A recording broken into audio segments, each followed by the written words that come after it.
ஸ்ரீ மாத்திரை நமக ஜெயகுரு பிரசரம் நமஸ்காரம். நான் கரூர்ல இருந்து வல்சலா பணிக்கர் பிரசன்ன ஜோதிடர். இன்னைக்கு நம்ம வைகாசி மாத பலன்கள் தனுசு ராசிக்கு எப்படி இருக்குன்னு பார்க்க போறோம். இந்த வைகாசி மாதம் எப்போ பிறக்குது அப்படின்னா 15/5/2026 வெள்ளிக்கிழமை அஸ்வினி நட்சத்திரத்துல இந்த மாதம் பிறக்குது.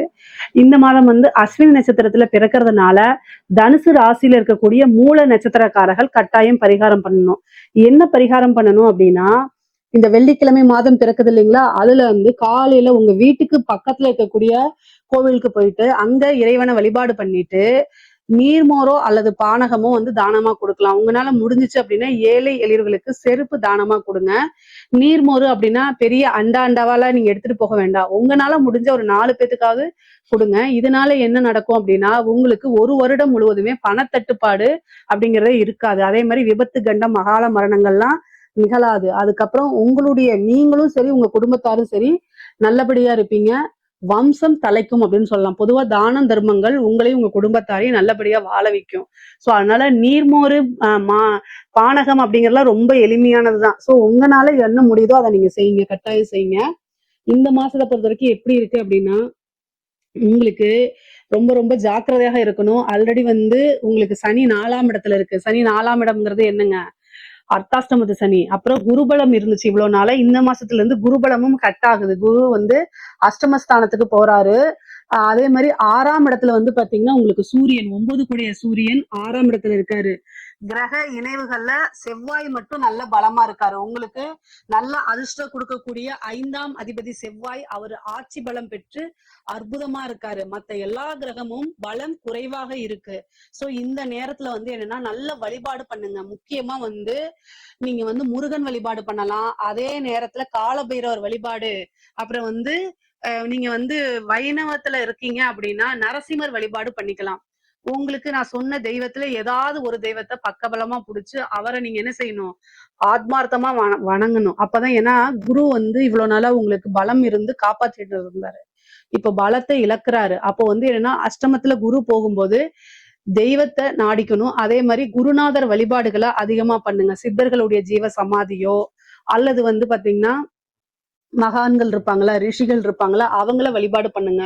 அது எல்லாமே உங்களைய தலைக்கு வரக்கூடிய விஷயத்த தலப்பாயோட போக சொல்லுவோம்ல, அந்த மாதிரி ஆகும். கடைசி நேரத்துல டக்குன்னு மாறிடும். அந்த மாதிரி ஒரு அமைப்பை உங்களுக்கு கொடுத்துரும். ஆனா பொதுவாவே தனுசு ராசிக்கு அதிபதி யாரு, குரு. அவர் அஷ்டமத்துல போறனால ஏதாவது பிரச்சனைகள் வருமானா, அவ்வளவு பெரிய லெவல்ல பிரச்சனைகள் வராது. ஆனாலும் கவனமாக இருக்கிறது நல்லது. 6ஆம் இடத்துல சூரியன் இருக்காரு. ஹெல்த் கான்சியஸ் ரொம்ப அவசியம்ங்க.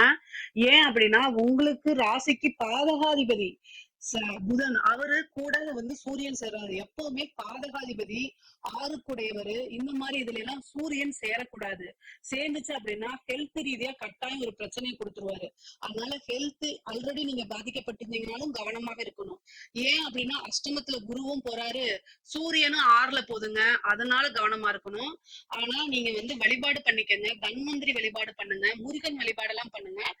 தெய்வ பலம் இருக்கும் பட்சத்தில் கிரகங்களுடைய தீமைகள் கட்டாயம் குறைவாதான் இருக்கும். அதனால கவலைப்படாதீங்க. தனுசு ராசிக்காரங்க நிறைய பேர் புலம்புறது என்னன்னா, நீங்க சொல்ற நன்மையே நடக்க மாட்டேங்குது, தீமை மட்டும் கரெக்டா நடக்குது, கெட்டது மட்டும் பர்ஃபெக்டா நடக்குதுன்னு சொல்றீங்க. அதுக்கு காரணம் என்ன அப்படின்னா, தெய்வ அனுகூலத்தை தேடிக்கங்க. தனுசு ராசிக்காரங்க பாத்தீங்கன்னா ரொம்ப யதார்த்தமா இருப்பீங்க. ஆனா நீங்க தெய்வ பலத்தை தேட தேட உங்களுக்கு வரக்கூடிய தீமைகளும் கெடுபலன்களும் கம்மியாயிரும். உங்களுக்கு ஒரு கவசமா இருக்கிறதே தெய்வ பலம் தான். ஏன்னா தனுசு ராசிக்கு இயற்கையிலேயே தெய்வ பலம் இருக்கு. ஏன்னா அது கால புருஷனுக்கு 9வது ராசியா வருதுங்க. அப்ப கால புருஷனுக்கு 9ஆம் இடம், 9ஆம் இடமே ஒருத்தருக்கு என்ன அப்படின்னா உபாசனை, குரு பலம் அப்படின்லாம் சொல்லுவாங்க. சகல விதமான சௌபாக்கியம் அப்படின்னு சொல்லுவாங்க. இயற்கையாவே தனுசு ராசி கால புருஷனுக்கு 9ஆம் இடமா இருக்கனால உங்களுக்கு ஒரு கவசமா தெய்வ அனுகூலம் எப்பவுமே இருந்துட்டே இருக்கும். கூடுதலா இன்னும் நீங்க வழிபாடுகள் பண்ணும்போது உங்களுக்கு காலங்கள், சூழ்நிலைகள், கிரகங்கள் எவ்வளவு கெட்டிருந்தாலும் அந்த இடம் ஒரு இதுக்கு மேல ஒரு கவசத்தை தாண்டி தாக்காது. தாக்கும் போதும் பாதிப்புகள் ரொம்ப குறைவாதான் இருக்கும். அதுக்காக சொல்லிக்கிறது. உங்களுக்கு தொழிற்சாலை எப்படி இருக்கும் அப்படின்னு பார்த்தா, 10ஆம் அதிபதி 6ஆம் இடத்துல இருக்கனால வருமானம்ங்கிறது உண்டு.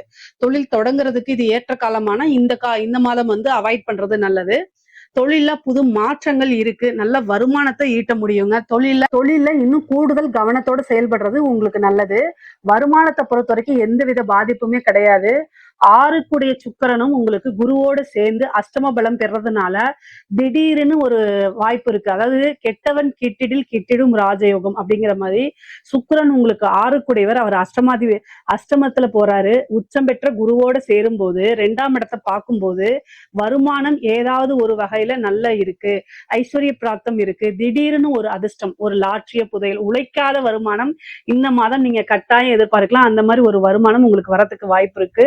மிகப்பெரிய லெவல்ல யோகமும் இருக்கு. திடீர் விபரீத ராஜ யோகம்லாம் இந்த மாதம் உங்களுக்கு இருக்கு. காசு பணத்துக்கு எந்தவித பிரச்சனையும் கிடையாது. உத்தியோகத்துல இருக்கவங்களுக்கு எல்லாம் ரொம்ப நல்ல அமைப்புகள் இருக்கு. ப்ரொமோஷன், ஒரு சேலரி இன்கிரிமெண்ட் இந்த மாதிரி வரதுக்கு வாய்ப்புகள் இருக்கு. திடீர்னு ஒரு இடமாற்றமும் இருக்கு. அதனால எல்லா விஷயத்துக்கும் தகுந்த மாதிரி நீங்க ப்ரிப்பேர் ஆயிக்கணும். பெண்களை பொறுத்த வரைக்கும், தனுசு ராசியில இருக்கக்கூடிய பெண்களை பொறுத்த வரைக்கும் இந்த டைம் வந்து என்னன்னா 5ஆம் இடத்துல அதிர்ஷ்டத்தை கொடுக்கறதுக்கு செவ்வாய் இருக்காரு. கணவன் வழி ஆதாயம், சகோதர வழி ஆதாயம் உறுதியாக இருக்கு. இருந்தாலும் நீங்க பேசக்கூடிய விஷயங்கள்ல கவனமா இருக்கணும். அஷ்டமஸ்தானத்துல இருந்து ஒரு கிரகம் 2ஆம் இடத்தை பார்க்கும்போது குடும்பத்துல சிக்கலை உருவாக்கும். அது என்ன மாதிரினா வாக்குவாதம், சண்டை சச்சரவுகள் இத உணர்த்தும். அதனால ரொம்ப கவனமா இருக்கணும். ஆல்ரெடி நான் சொல்றதுதான், பெண்களாக இருந்து திருமணமானவங்களாக இருந்தா கணவருடைய தேக ஆரோக்கியத்துல கவனமா இருக்கணும். மாங்கல்ய ஸ்தானத்துல ஒரு கிரகம் உச்சபலம் பெறது வந்து அவ்வளவு சிறப்பான விஷயம் கிடையாது. எல்லாமே நன்மையான விஷயம்னு சொல்லுவாங்க. அது கணவருக்கு ஆயுள் பங்கத்தை கொடுக்கறதுக்கு வாய்ப்புகள் இருக்கு. கவனத்தோட செயல்படுங்க. அது உங்களை பயமுறுத்துறது இல்ல. தெய்வ அனுகூலம் இருந்தா எந்த ஒரு தீமையும் கட்டாயம் நடக்காது. அதனால நீங்க கவலையும் பட வேண்டாம். ஆனா பொறுமையாக செயல்படணும், நிதானமாக செயல்படணும் அப்படிங்கிறத சொல்றேன். ஏதாவது ஒரு சண்டை சச்சரவுகள் இருந்தா அந்த இடத்துல இருந்து ஈஸியா மூவ் ஆன் பண்ணி வந்துருங்க. ஆர்கியூமெண்ட்டை லாங்கா கொண்டு போகாதீங்க. ஆடை ஆபரண சேர்க்கை இருக்கு. ஒரு சிலருக்குலாம் திடீர் திடீர் மாற்றங்கள் இருக்கு. நன்மையான மாற்றங்கள், திடீர் அதிர்ஷ்டங்களும் வந்து சேரும். இந்த டைம்ல ஏதாவது ஒரு புது விஷயம் செஞ்சீங்கன்னா அது உங்களுக்கு நல்ல வருமானத்தை ஈட்டி கொடுக்கறதுக்கு வாய்ப்புகள் இருக்கு. கலைத்துறை சார்ந்தவங்களுக்குலாம் நெகட்டிவ் பப்ளிசிட்டி கிடைக்கிறதுக்கு வாய்ப்பு இருக்கு. படிக்கக்கூடிய குழந்தைங்களுக்கு படிப்புல நல்ல மார்க் எடுக்கிறது, நல்ல ஞாபக திறன், வளர்ச்சி இதெல்லாம் இருக்கு. சனியோடைய பார்வை மந்தத்தை கொடுத்தாலும் கூட நல்ல மதிப்பெண்களை எடுத்து தேர்ச்சி பெறக்கூடிய அமைப்புகள் உறுதியாக உங்களுக்கு உண்டு. ஏன்னா குருவோடைய அனுகூலம் சனிக்கு இருக்கு. 4ஆம் இடம் கல்வி ஸ்தானத்து இருக்கு. அதனால நல்ல அமைப்பு இருக்கு. வாகனம் வாங்கக்கூடிய பிராப்தம், திடீர் கார் வச்சுட்டு இருப்பீங்க, திடீர்னு ஒரு புது கார் எடுக்கிறது, அதே மாதிரி வீடு கட்டக்கூடிய அமைப்பு, ஒரு லேண்ட்ல இன்வெஸ்ட் பண்ணக்கூடிய அமைப்புகள் எல்லாமே இருக்கு. வெளிநாடுகள் பயணம், வெளியூர் பயணங்கள் நிறைய இருக்கு. இந்த மாதம் வந்து பயணங்களை அதிகமா மேற்கொள்ளக்கூடிய அமைப்புகள் இருக்கு. ஹெல்த் ரீதியா ஏதாவது பிரச்சனைகள் இருந்தா அது எல்லாமே வந்து நிவர்த்தி பண்ணிக்கிறதுக்கு பாருங்க. ஒரு நல்ல டாக்டரை, மருத்துவரை கலந்து ஆலோசிச்சுட்டு அதுக்கப்புறம் நீங்க ட்ரீட்மெண்ட் போங்க. ஓனா வைத்தியம் பார்க்காதீங்க. சுய வைத்தியம் பெரிய ஆபத்தை கொண்டு வந்து கொடுத்துரும். அதனால உங்களுக்கு எந்த டாக்டர் மேல நம்பிக்கை இருக்கோ, ஒரு டாக்டருக்கு 2 டாக்டர் ஒப்பீனியன் கேட்கறது தவறுகள் கிடையாது. அதனால ட்ரீட்மெண்ட் போகும்போது நீங்க நல்ல ஒப்பீனியன் கேட்டுட்டு போங்க. 6ஆம் இடத்துல சூரியனும் புதனும் பலம் பெற்றிருக்கனால கடன் ரீதியா பிரச்சனை, கோர்ட்டு கேஸ் பிரச்சனை, வழக்குகள்ல வெற்றி அப்படிங்கிறது உறுதியாக இருக்கு. ஏன்னா உங்க ராசிக்கு 9 குடையவர் 6ஆம் இடத்துல இருக்கனால எவ்வளவு பெரிய பிரச்சனையா இருந்தாலும் அதுக்குன்னு ஒரு சோர்ஸ் வந்துடும். ஏன்னா நிவர்த்தி ஸ்தான அதிபதியும் 6ஆம் இடத்துல ஆட்சி பெற்றிருக்கனால, பலம் பெற்றிருக்கனால உங்களுக்கு எவ்வளவு பெரிய கடன் பிரச்சனை இருந்தாலும் சரி, கோர்ட்டு கேஸ் பிரச்சனையா இருந்தாலும் சரி, அதுக்கு நிவர்த்தி கட்டாயம் உறுதியாக உண்டு. அரசியல்வாதிகளுக்கு ரொம்ப அற்புதமான பலன்கள் தான். அஷ்டமத்துல குருவோடைய பலம் இல்லைனாலுமே நல்ல அமைப்புகள், வருமானத்தை பாக்குறதுக்கு இது ஒரு நல்ல அமைப்பு. பதவிக்கு ஒரு நல்ல அமைப்பு தான் இருக்கு. உங்களுடைய பேரை மட்டும் நீங்க ஸ்ட்ராங்கா காப்பாத்திக்கணும். ஏன்னா புகழ் பேரெல்லாம் மங்குறதுக்கு உண்டான வாய்ப்பு இருக்கு. ஒரே ஒரு தடவை அன்னதானம் பண்ணுங்க. அந்த அன்னதானம் வந்து உங்களுடைய பேர், அந்த குட்வில் அப்படிங்கக்கூடிய சொசைட்டில உங்களுக்கு மதிப்பு அப்படிங்கிற ஒரு விஷயத்த தக்க வச்சுக்கும். 9 கூடைய சூரியன் வந்து மறைஞ்சிருக்கனாலையும் இந்த பரிகாரத்தை பண்ணிக்கிறது ரொம்ப ரொம்ப சிறப்பு. பொதுவாவே கேது வந்து 9ஆம் இடத்துல இருக்கனால நீண்ட தூரம் பிரயாணம் பண்ணி கோவில்களுக்கு தெய்வத்துடைய ஆசீர்வாதங்கள் வாங்குறதுக்கெல்லாம் இந்த மாசம் உங்களுக்கு உறுதுணையா இருக்கும். தெய்வ பலம் நல்லா இருக்கு. 3ஆம் இடத்துல ராகு இருக்கனால துர்க்கை, காளி வழிபாடு பண்ணுங்க. திடீர்னு ஒரு அதிர்ஷ்டம் உங்களுக்கு வரும். நிறைய ஒரு மாற்றங்கள் வரும். ஏதாவது உங்களுக்கு எண்ணிய காரியம் நடக்கணும், நிறைவேறணும் அப்படின்னா காளி வழிபாடோ அல்லது துர்க்கை வழிபாடோ பண்ணுங்க. காலபைரவர் கூடுதலான வழிபாடை பண்ணிக்கிட்டீங்க அப்படின்னா அது உங்களுக்கு ஒரு கவசமா இருந்து செயல்படுங்க. தனுசு ராசியை பொறுத்த வரைக்கும் நல்ல வெற்றி வாய்ப்பு அப்படிங்கறதெல்லாம் இருக்கு. மருத்துவம் சார்ந்த விஷயங்கள கவனமாவும், உடல் ரீதியை சார்ந்த விஷயங்கள் கவனமாவும் இருக்கணும். குடும்பத்துல பொதுவா அனுசரணையா இருந்து பழகிட்டாலே பெரிய வித பிரச்சனைகள் உங்களுக்கு இருக்காது. குடும்ப சூழ்நிலைகள் நல்ல சாதகமா தான் இருக்கு. ஏன்னா 2ஆம் இடத்துக்கு குருபலம் இருக்கும்போது எந்த ஸ்தானத்துக்கு குருபலம் இருக்கோ அந்த ஸ்தானம் நல்ல அற்புதமான பலன்களை கொடுத்துரும். அப்படி பார்த்தா வாக்கு, கல்வி, கண்ணு, பார்வை, தனம் இது எல்லாமே நல்லா இருக்கு. அப்போ இதெல்லாம் மெயின். ஒரு வாழ்க்கையில குடும்பம் நல்லா இருக்கணும், காசு பணம் வரணும், அதானே மெயின். அது நல்லா இருந்தாலே மிகப்பெரிய லெவல்ல யோகம் தான்.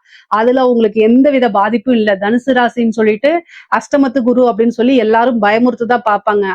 கவனமா இருந்தாலே எந்த ஒரு விஷயத்திலயும் பயப்பட தேவையில்லை. நம்ம மீறி ஒரு விஷயம் செயல்படுதுன்னா அதுக்கு நம்ம வருத்தப்படணும்ல அவசியமே கிடையாது. ஏன்னா நம்ம 100% கான்சியஸா இருந்தாச்சு. அதுக்கு மேல செய்யறதெல்லாம் நம்மளுடைய கையில எதுவுமே இல்ல. ஹேண்டில் பண்ண கத்துக்கணும், அவ்வளவுதானே தவிர பொதுவாவே உங்களுக்கு பிராப்தம் அப்படிங்கக்கூடிய ஒரு விஷயம் நல்லா இருக்கு. தனுசு ராசிக்கே நான் சொன்ன மாதிரி பிராப்தம் அப்படிங்கக்கூடிய ஒரு விஷயம் ரொம்ப ரொம்ப நல்லா இருக்கனால எந்த ஒரு விஷயத்திலயும் போய் சிக்கிக்க மாட்டீங்க. குரு அப்படின்னாலே என்ன, மத்தவங்களுக்கு கைட் பண்ணக்கூடிய கிரகம் இல்லைங்களா? அதே மாதிரி எல்லா ராசிக்குமே தனுசு ராசி என்ன பண்ணுவாங்க, கைட் பண்ணுவாங்க. அங்க போ, இங்க போ அப்படின்னு கைட் பண்ணி கொடுக்குறவங்க. நீங்க என்னன்னா மிகப்பெரிய லெவல்ல ஒரு குருவா இருப்பீங்க. மத்தவங்களுக்கு அட்வைஸ் சொல்றது, இங்க அதை பண்ண அதை நல்லா இருக்கும், இப்படி பண்ண அப்படி நல்லா இருக்கும்னு மத்தவங்களுக்கு வழிகாட்டியா இருப்பீங்க.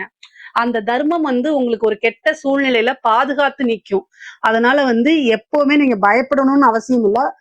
கால நேரங்கள் கடுமையான சூழ்நிலையில என்ன செய்யணும், கவனமாக இருக்கணும். இந்த மாதம் உயில் சொத்துக்கள் வரதுக்கு உண்டான அமைப்புகள் இருக்குங்க. பொதுவா தெய்வ வழிபாடும் அனுகூலமான சூழ்நிலைகளும் நீங்க ஏற்படுத்திக்கங்க. அந்த தெய்வ வழிபாடே உங்களுக்கு ஒரு பாதுகாப்பு கவசமா இருந்து செயல்படும். பொருளாதார வாழ்க்கையும் குடும்ப வாழ்க்கையும் நல்லாதான் இருக்குது. ஹெல்த் விஷயத்துல மட்டும் கவனமாக இருந்தாலே போதும். இதுல ஏதாவது சந்தேகங்கள் இருந்துச்சு அப்படின்னா கமெண்ட்ஸ்ல கேளுங்க, கட்டாயம் நான் ஆன்சர் பண்றேன். நம்மளுடைய சேனலை லைக் பண்ணுங்க, ஷேர் பண்ணுங்க, சப்ஸ்கிரைப் பண்ணுங்க. நன்றி, வணக்கம்.